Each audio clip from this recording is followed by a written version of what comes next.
Hey, Sukh, Sidhu here, founder of onlinefitnessbusiness.com, and in today's video I'm going to talk to you about what you have to stop doing if you want to build an amazing online fitness business in 2020. Before I do that, don't forget to subscribe to the channel by clicking the link below here or wherever it is, and clicking the little bell as well so you get notified every time I post a new video, which I'm trying to do a little bit more frequently. So hopefully you've noticed, hopefully you're enjoying the content on this channel. I probably should have made this video about how to set up your desk to make people hate you, because it's looking extremely douchey right now. Wasn't on purpose, so maybe I'm just a natural at that. Anyway, I'm going to take you through 7 things, I think it was 7, that you have to stop doing in 2020 in order to be successful. Let's get straight into these 7 points. Number 1, stop overthinking your content. This especially applies to you if you've never been consistent or super frequent or prolific in the past, because without that, you don't have data. So you don't know what actually works yet. And this is going to be a recurring theme for some of today's points. We talk about selling especially. But how can you overthink the content that you create if you've never been consistent and prolific with it in the past and not had any feedback from your audience? We need that feedback, and then you can get more intricate, more detailed, more thoughtful about the content that you create, because you understand your audience and what they want from you. But without that understanding, you're just guessing anyway. So all the thinking that you're doing about the content that you're creating is a waste of goddamn time. So stop overthinking your content, be prolific, get feedback from your audience, pay attention to it, be aware of what they're engaging with, what they're enjoying, what leads to inquiries, applications, conversations. And once you have that data, you can stop being as prolific. You can spend more time on creating quality pieces of content that you know will work and are effective. And when I say effective, I mean effective in deepening the bond between you and your audience, leading to inquiries, improved brand, making sales, generating leads. That's effective content. Number 2, stop following people. How many trainers, coaches, fit pros, gurus, educators do you need to follow? Go on a purge. That's the first thing that you should do going into the new year. Look at everybody that you follow on social media and online and delete all of them that don't add value to your life. And especially delete the ones that you know just make you feel shit about your life and make you feel bad. Delete them, get them out of your life. It'll improve everything immediately. I deleted Facebook. I don't use Facebook anymore because I didn't enjoy being on there, and it had a positive impact on my life. I deleted almost everybody that I follow on Instagram. I follow around 150 people now, I think. What are you going to get from following 100 more fit pros? Nothing, right? And if you're following them for inspiration, for content, it's just going to lead you down a path that makes it harder to be creative and be yourself. So yeah, follow a few, that's fine. Your industry peers, people whose content you enjoy. A handful of educators, but not too many, because they'll just confuse you with conflicting thoughts and beliefs, and then you won't know what to think. You'll just be dragged from supporting one person to the other. So stop following people that make you feel bad. Stop following people that distract you, and stop following people that only add to the confusion around making decisions in your business. Stop doing that.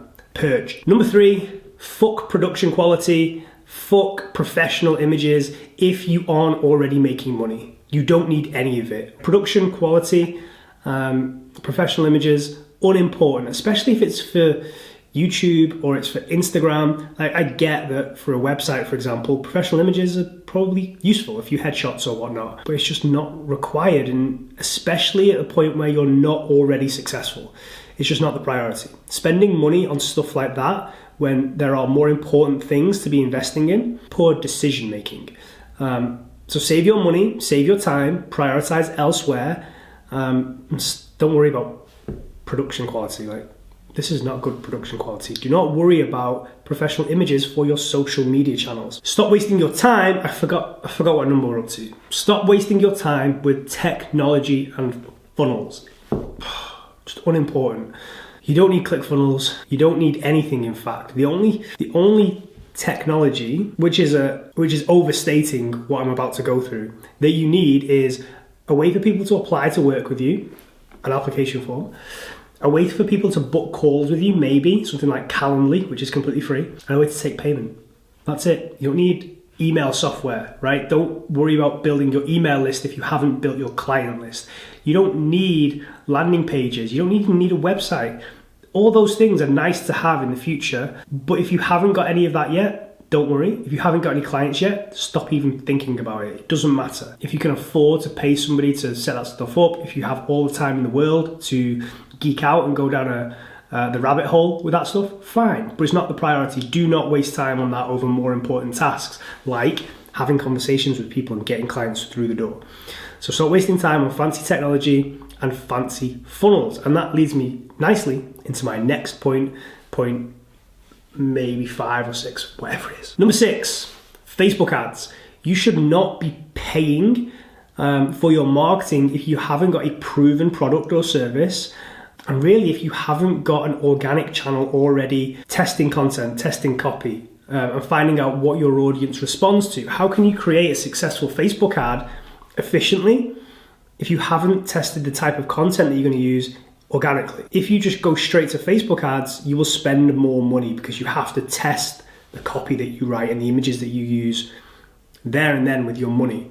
Whereas if you worked on organic first, just posting on Instagram, posting on Facebook, you'd get an idea of what works first, and then the testing process when you have to pay for your marketing on Facebook ads is much shorter, which means it's much cheaper. If you haven't got a proven product, proven offer, a proven service, don't test your idea with paid marketing. It's just a great way to burn cash. That was number 6. I've got 2 more, so I was wrong at the beginning.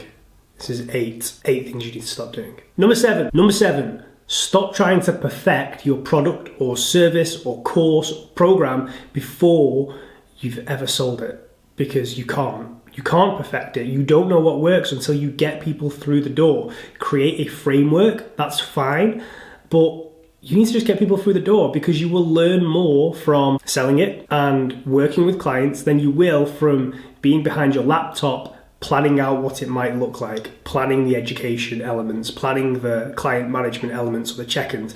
You have no idea how any of that works until you get people through the door. So focus on that first, build out your service with your first clients, and then refine it over time. It's never going to be perfect. It'll just get better the more you use it with clients. Number 8, stop buying courses, programs, books, masterminds, paying coaches, and not doing anything with it. Again, you don't need hundreds of mentors or coaches or courses. January is a great time, I think, to invest in a course or a program or a business educator or mentor, but only if you're actually going to do the work. You're the business owner. The reality is all the responsibility lies on your shoulders for your success. A great mentor is a great guide, right? They can't make the decisions for you. That is your job. So if you are prepared to do the work and make the decisions along with the help and the guidance that an experienced mentor or coach can give you, because they've walked the path that you want to walk, because they have experience doing the things that you want to do, then invest. But if you aren't willing to do that, then don't.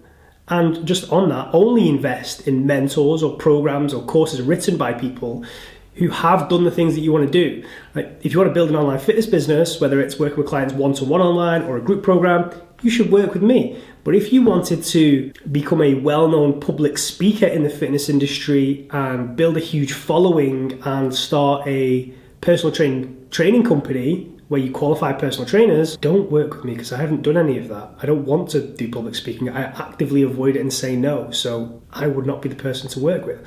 Find the right people based on them having done what you want to do and a track record of them helping people who have done what you want to do. I was going to do a recap right now really quickly, but instead of that, I think maybe I'll put a list down here during the video, throughout the whole video, or just now. There's 8 things, I think. I don't know actually how many points there were, but all the points are valid. Stop doing those things if you want to be successful in 2020 and build an amazing online fitness business or fitness business of any kind. Hope you've enjoyed this video. Let me know what you think in the comments below. What are you planning on doing differently in 2020 in order to be successful? Don't forget to subscribe to the video. I'm going to point over there. I bet it's over there. I have no idea. Subscribe. Comment below. When you subscribe, press the bell. I'm just waffling. Have a nice day. Goodbye.